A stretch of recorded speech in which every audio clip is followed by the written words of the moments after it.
John's Gospel, which many people don't think is, an Advent passage or having anything to do with the Nativity, but I think it does. Let's read it now. In the beginning was the Word, and the Word was with God, and the Word was God. He was in the beginning with God. All things came into being through him, and without him, not one thing came into being. What has come into being in him was life, and the life was the light of all people. The light shines in the darkness, and the darkness did not overcome it. And the Word became flesh and dwelt among us. That's the very, very beginning of John's Gospel. Now, most people wouldn't consider that a Christmas passage, right? It's not really the nativity story, right? The nativity story, we're led to believe, comes strictly out of Matthew and Luke, right? Because that's where we find the stuff about the virgin birth and Bethlehem and the wise men and the manger and the star and the angels and the shepherds in the fields, right? That's all Matthew and Luke. Mark and John's Gospel begin with Jesus as an adult. It begins right with his ministry. But I actually think this is a true nativity story. This is actually a kind of cosmic version of the nativity story, perhaps. And I want us to think about it like that today. Last Sunday night, Aiden and I, Aiden, where are you at the moment? There he is, back there. Aiden's kind of our tech and sound guy these days. Aiden and I went to a church downtown called St. John's Cathedral. This was Aiden's idea, by the way. For an interesting service. Now, St. John's Cathedral is this big, beautiful, old Episcopal church in downtown LA, right by USC. I actually have a picture of the sanctuary right there. It kind of gives you an idea. It's this wonderful, beautiful, cavernous, ornate old sanctuary, right? And we went there for a special service called Compline.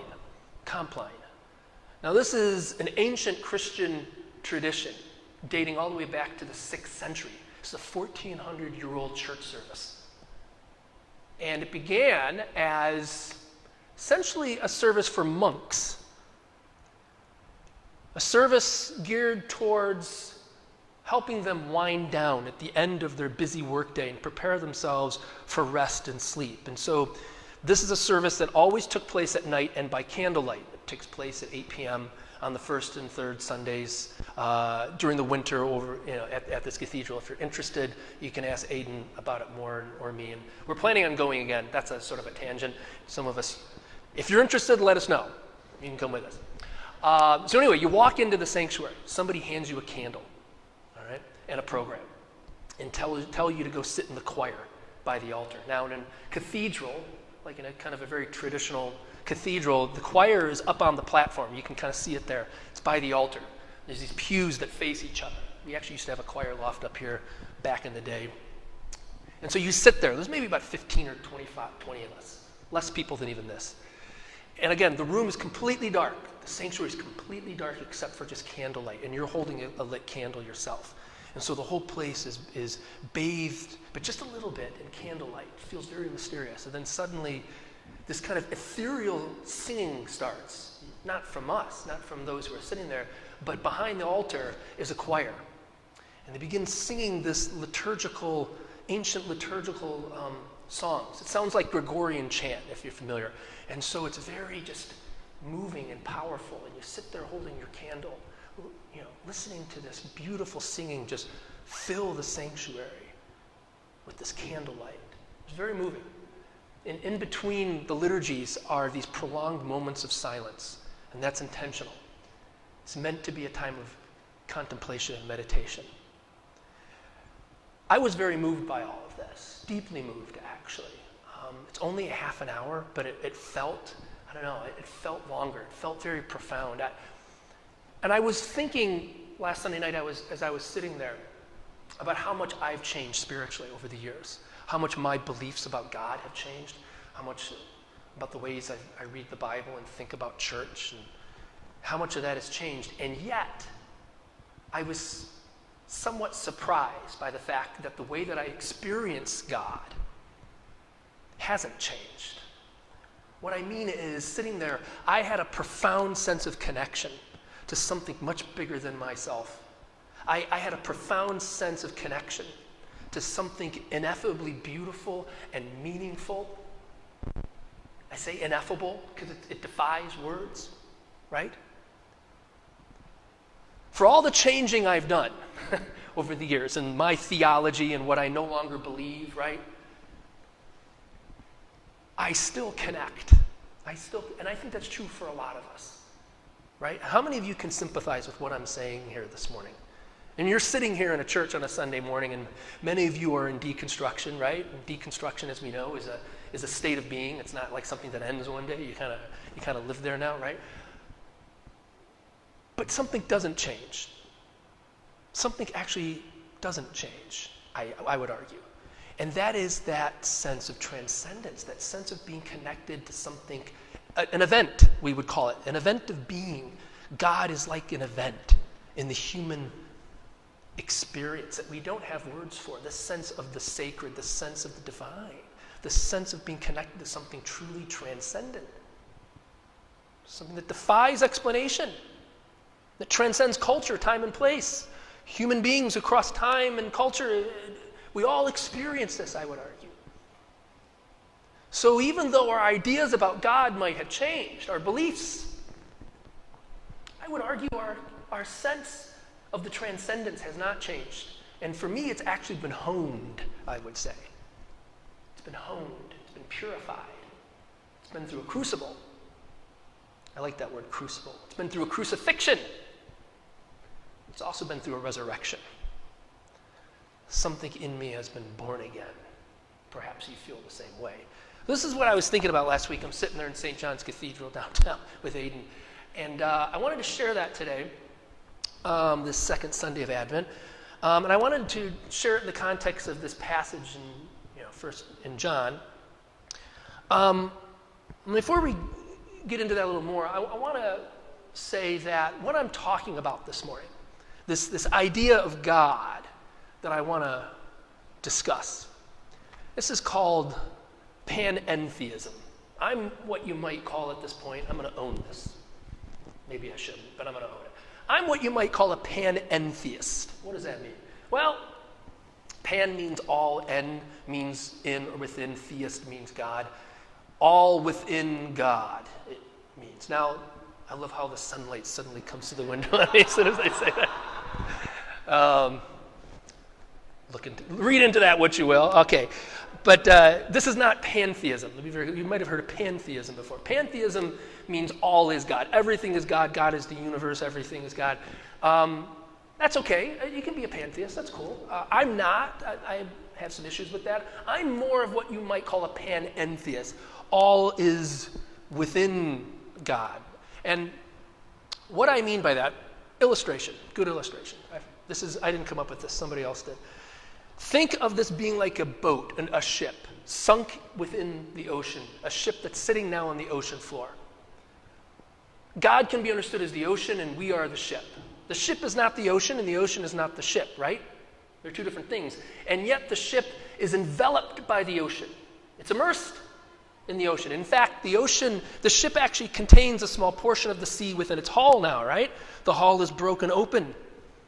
The hull is filled with the sea, but obviously not the entire sea, just a small portion of it, right?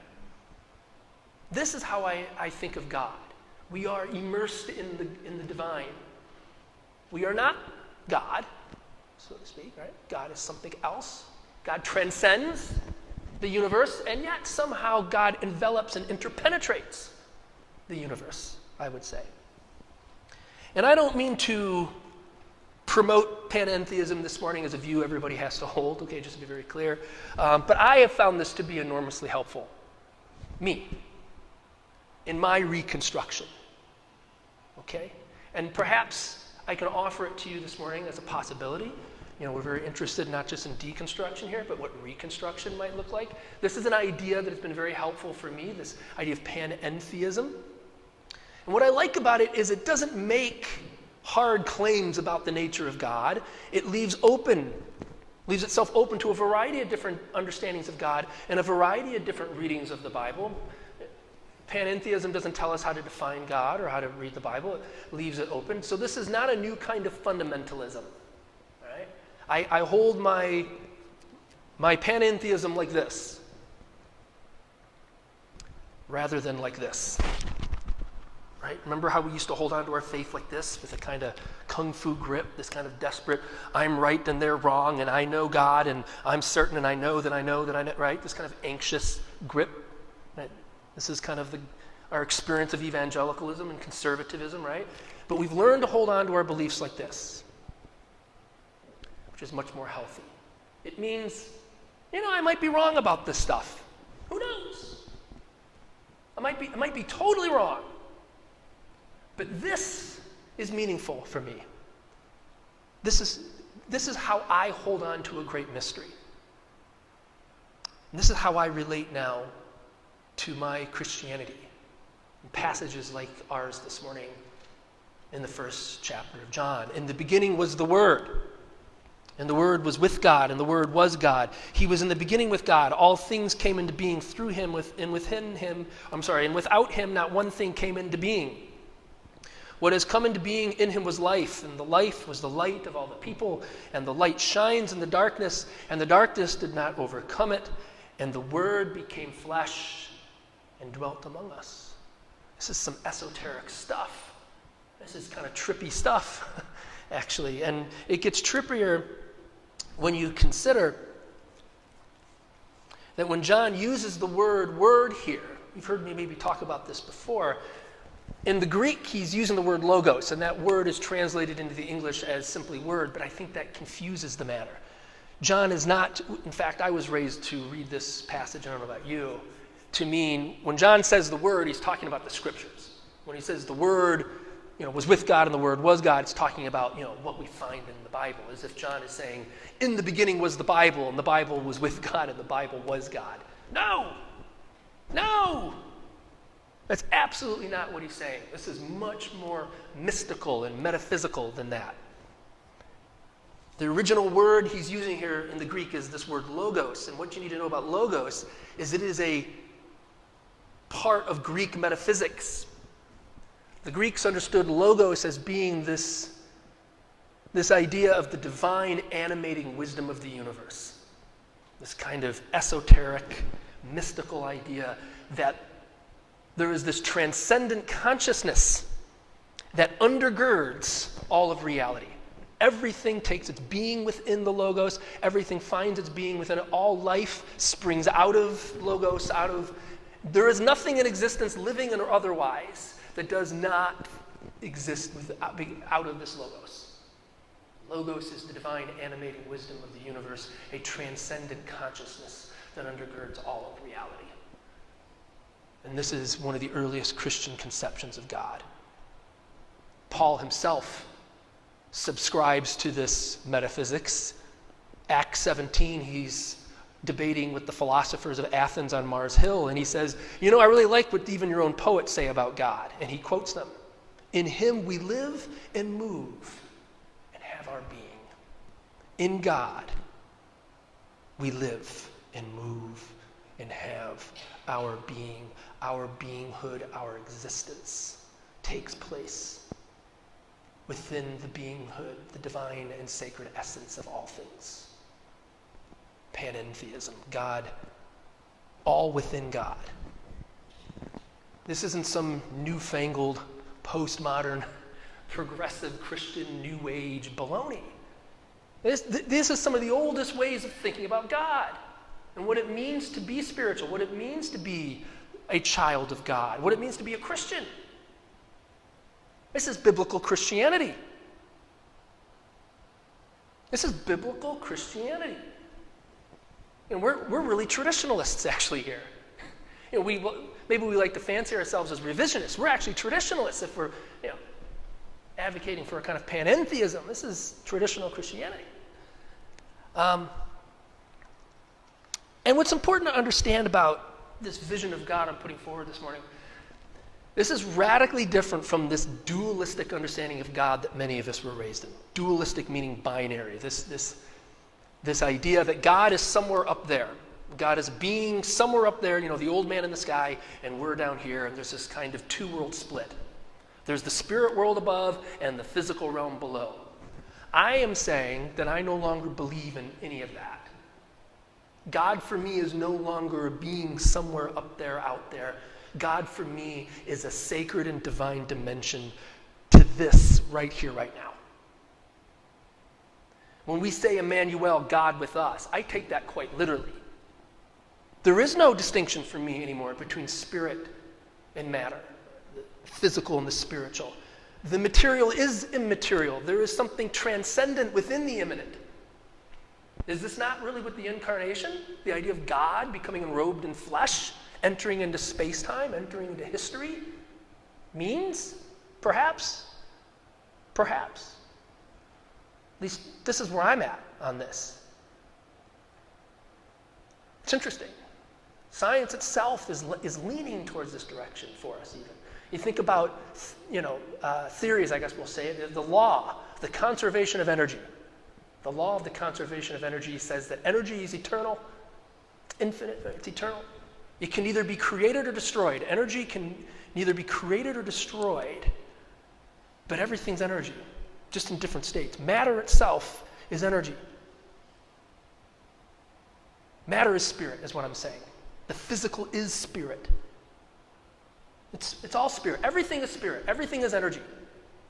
I think it's a wonderful way of understanding what it means to be spiritual today in a kind of mystical way that's also deeply Christian. Everything is spirit. We need to cut off, I believe, this dualistic binary thinking of God and the spiritual as being something else. No, this right now. This is sacred. This is spirit. This is divine. Christ is with us right here, right now. Where two or more are gathered in my name, he says, I am there in their midst. The kingdom of God is among you. Christ taught us. The kingdom of God is within you. Here is God. Here is Christ. Think about how, if we really believe that, how that could change everything about the way that we live, the way that we treat each other, the way that we think politically, socially, economically, right? A radically different way of living in the world. Christ is here. There is no distinction between physical and spiritual, material and immaterial, transcendent and immanent. It's all right here, right now. Eternity in this moment. You can tell I'm deeply moved by that. I love this stuff. I'm going to go on a limb and talk about Panpsychism for a moment, so don't freak out, okay? But I find there's this new, it's not even new, this is old stuff actually, but there's this theory out there right now that's being taken quite seriously by scientists and philosophers called Panpsychism. Don't let the name fool you. It has nothing to do with psychics or astrology or crystals, but it's this idea that consciousness is the intrinsic nature of the universe itself. This is not, this is actually a mainstream view today by a lot of atheist scientists. Are actually seeing this as being a valid theory, as valid as the multiverse theory. If you're familiar with your physics, the multiverse theory is a way of explaining how life could come to exist. Right? The idea is that there's trillions of different universes, and we finally landed in one that has just the right fine-tuning to allow life to come to exist.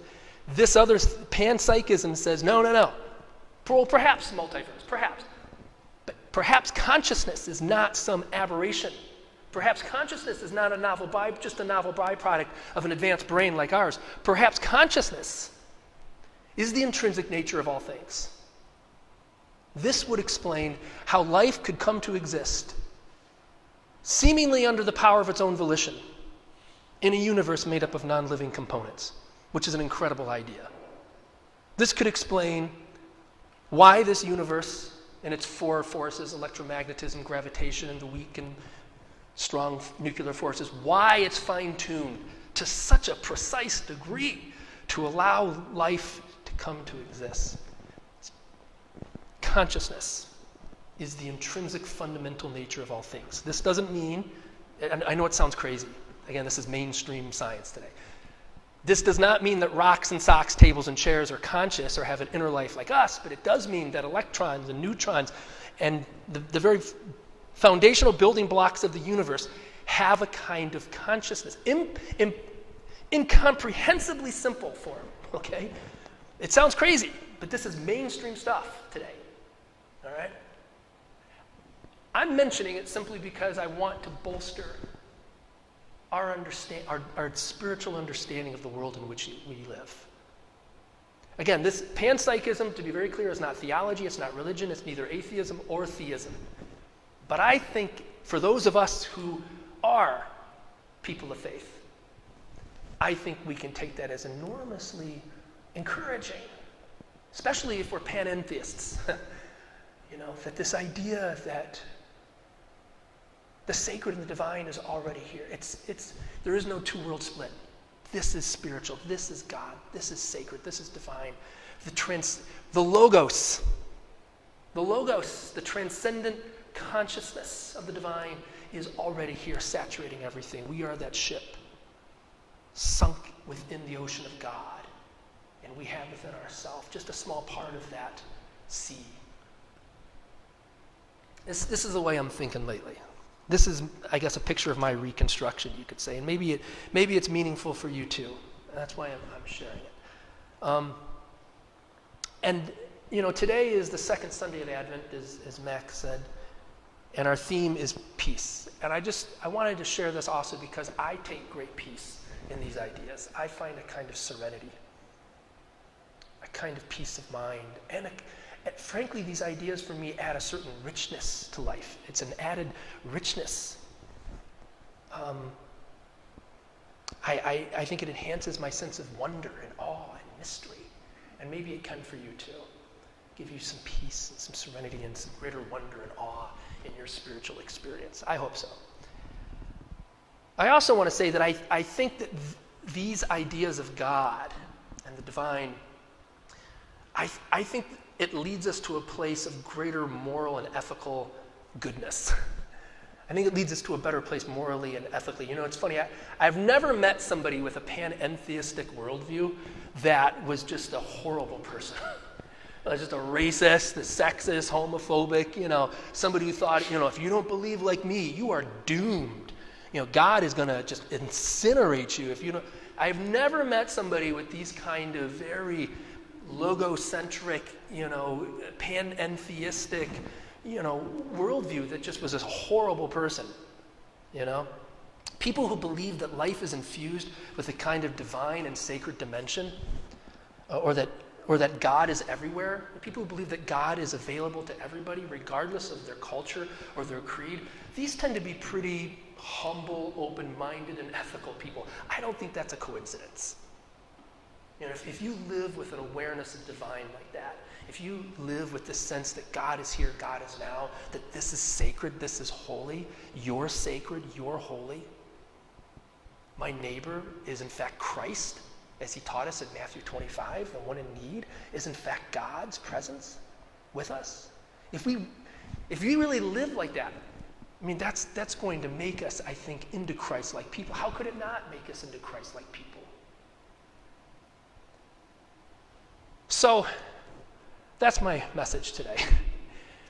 I wanted to offer you kind of that vision of God because I find it deeply meaningful in my walk, and I was meditating on all that last week at St. John's with Eden. I hope that's helpful for you, and I wanted to wish you a very cosmic Christmas. That's basically what I wanted to get around to doing today. Let's pray.